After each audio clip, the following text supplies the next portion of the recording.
En oncologie vétérinaire, le calcul de la dose d'un médicament de chimiothérapie se fait en fonction du poids ou de la surface corporelle de l'animal, à partir de protocoles établis dans la littérature scientifique.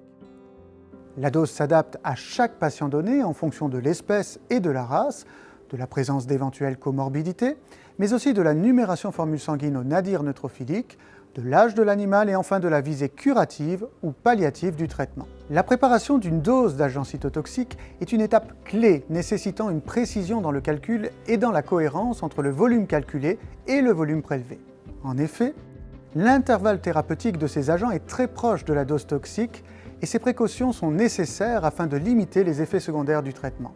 Il est important de garder à l'esprit que la préparation est une étape critique où le personnel est exposé au plus grand risque de contact à des substances à potentiel cancérigène, mutagène et ou reprotoxiques, que ce soit par voie orale, respiratoire, cutanée ou oculaire.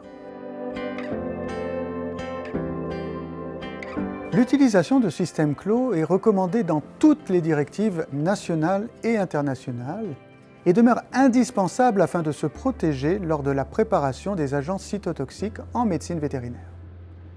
Le dispositif de transfert en système clos BD Facile est composé de 3 parties. Nous avons tout d'abord l'injector qui se fixe à une seringue Luerloc. Cette canule d'injection encapsule à tout moment l'aiguille pour empêcher tout risque de piqûre accidentelle. Le protecteur se fixe sur le flacon de médicament et assure une égalisation de pression en système clos via la chambre d'expansion étanche. Le connecteur permet l'administration du médicament en système clos. Il se présente sous différentes formes, simples ou en Y, en fonction de la voie d'administration sous-cutanée ou intraveineuse lente. Des systèmes clos spécifiquement adaptés aux administrations intraveineuses lentes avec des perfusions sont également utilisables en pratique. La préparation, et donc l'ensemble des manipulations, se réalise idéalement sous un poste de sécurité cytotoxique ou PSC. Cela limitera d'autant plus le risque d'exposition, mais aussi de contamination du matériel. Les molécules cytotoxiques sont placées sous le PSC dans leur emballage d'origine. Je rappelle que le préparateur est habillé selon les règles de protection du personnel. Pour la préparation d'une dose donnée, le flacon est sorti de son emballage d'origine, le protecteur est inséré sur le flacon. Lorsque nécessaire, une dilution avec de l'eau pour préparation injectable est réalisée à l'aide du dispositif de transfert en système clos. La chambre d'expansion étanche assure une égalisation de pression en système clos, sécurisant cette dilution.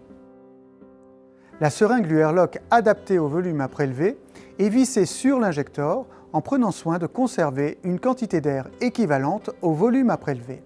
L'injecteur est ensuite connecté au protecteur. L'air de la seringue est injecté dans le flacon, puis la quantité de médicament peut être prélevée conformément à la dose précédemment calculée. La seringue ainsi préparée peut permettre une injection intraveineuse en bolus ou en sous-cutané. Lors d'administration intraveineuse lente, l'utilisation d'un système bibranche est recommandée.